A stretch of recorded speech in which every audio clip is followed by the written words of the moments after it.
कल के वीडियो में हमने अज्ञात राशि वाले समीकरणों को देखा था। आज भी उसी प्रश्नावली 2.2 में आगे सवालों के क्रम को देखते हुए हम कुछ और प्रश्नों को हल करेंगे, अच्छी तरह देखेंगे और समझेंगे। प्रश्न क्रमांक 11। बाई चुंग के पिताजी उसके दादाजी से 26 वर्ष छोटे तथा उससे 29 वर्ष बड़े। तीनों की आयु का योग 135 वर्ष है, तो तीनों की अलग अलग आयु ज्ञात कीजिए। देखिए, सबसे पहले माना बाई चुंग की आयु बराबर बाई चुंग की आयु बराबर बाई चुंग की आयु हम ले लेते हैं x। तो उसके पिताजी जो है दादाजी से तो 26 वर्ष छोटे हैं और बाई चुंग से 29 वर्ष बड़े हैं, तो बाई चुंग के पिताजी की उम्र क्या होगी? बाई चुंग से 29 वर्ष अधिक, तो पिताजी की आयु बराबर x प्लस 29। अब दादाजी की आयु चूंकि पिताजी जो है वो दादाजी से 26 वर्ष छोटे हैं, बाई चुंग से 29 वर्ष बड़े हैं, तो बड़े के साथ हम और जोड़ देंगे, तो दादाजी की आयु x प्लस 29 और प्लस 26 यानी कि x प्लस 55। अब ये प्रश्नानुसार तीनों की आयु का योग हमको दिया हुआ है, तो x प्लस 29 पिताजी की आयु प्लस x प्लस 55 दादाजी की आयु बराबर 135। x 2x 1x 3x plus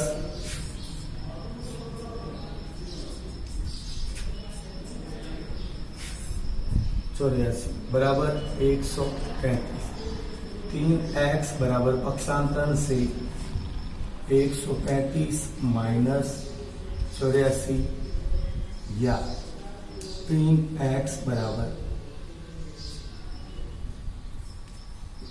51 या x बराबर 51/3 बराबर 17। तो x हमने किसे माना था? बाई चुंग की आयु। तो बाई चुंग की आयु तो हो गई आपके 17 वर्ष। बाई चुंग की आयु बराबर x का मान है 17, तो 17 वर्ष। पिताजी की आयु, पिताजी बाई चुंग से 29 वर्ष बड़े, तो पिताजी की आयु x प्लस 29 यानी 17 और प्लस 29 बराबर 46 वर्ष। और दादाजी की आयु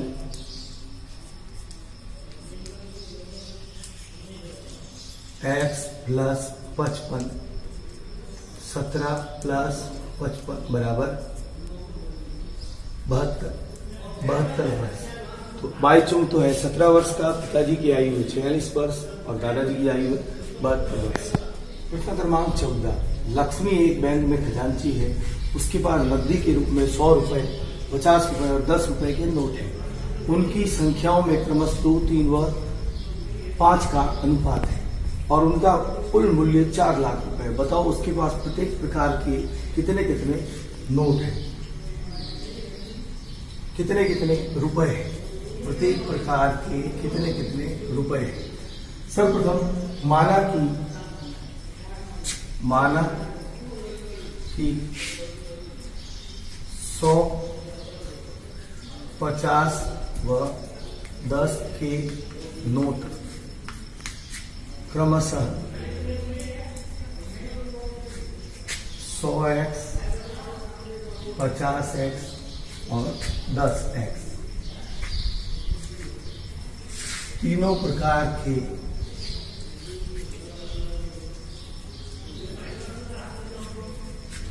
अनुपातिक नोट बराबर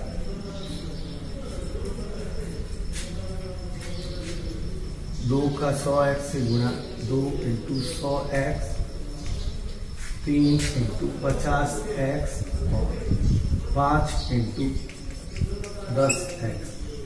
ये आ गया 200x, ये 150x और ये 50x। अब देखिए तीनों का अनुपातिक रूप है 200x 100 के नोट, 150 एक्स 50 के और 50 एक्स 10 के। अब तीनों का योग करने पर कुल रुपए दिए गए हैं 4। तो प्रश्नानुसार 200 x plus 150 x plus 50 x बराबर 4। 200 350 400 एक्स बराबर 4 लाख। एक्स बराबर 4 लाख बटा 400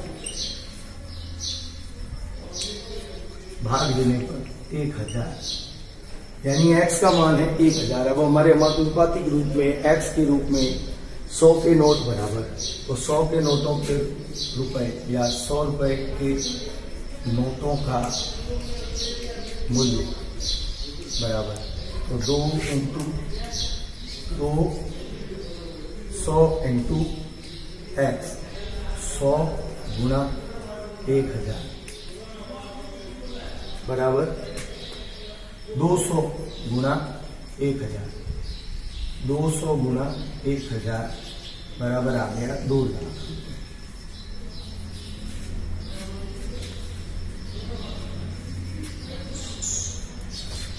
₹100 के नोट बराबर, नोट का मूल्य बराबर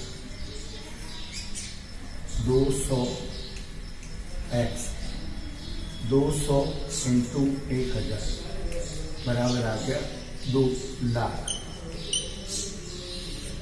रुपए।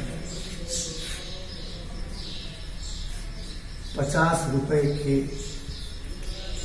नोट का मूल्य 150 एक्स, 150 इंटू 1000 बराबर 1,50,000। इसी प्रकार 10 रुपए के नोट का मूल्य, 10 रुपए के नोट का मूल्य 50 एक्स, यानी 50 इंटू 1000 बराबर 50,000। 200 रुपए के नोट का मूल्य 2 लाख रुपए, 50 रुपए के नोट का मूल्य 1,50,000 रुपए और 10 रुपए के नोट का मूल्य 50,000 रुपए, कुल मिलाकर हो गए 4 लाख रुपए। इस प्रकार हम नोटों की संख्या के हिसाब से मूल्य निकाल सकते हैं। प्रश्न क्रमांक 16, एक निबंध प्रतियोगिता में आयोजकों ने तय किया कि प्रत्येक विजेता को 100 रुपए तथा विजेता को छोड़कर प्रतिभागी को 25 रुपए पुरस्कार के रूप में दिए जाएंगे। यदि पुरस्कारों में बांटी गई राशि 3,000 रुपए थी तो कुल 63 प्रतिभागियों में विजेताओं की संख्या बता दें। कुल प्रतिभागी दिए गए हमको 63, उसमें हमें विजेताओं की संख्या बता दी है। तो जो अज्ञात है उसे लिखेंगे। माना कि विजेताओं की संख्या बराबर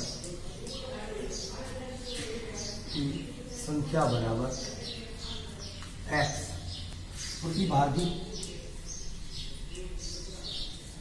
बराबर 63 माइनस x। अब दिए गए विजेताओं को दिए गए रुपए,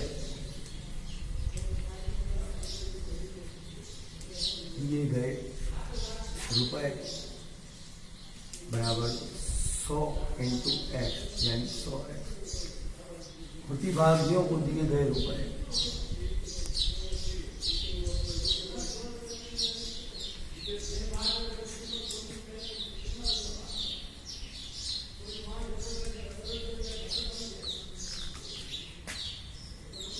पुस्तक में 63 माइनस एक्स।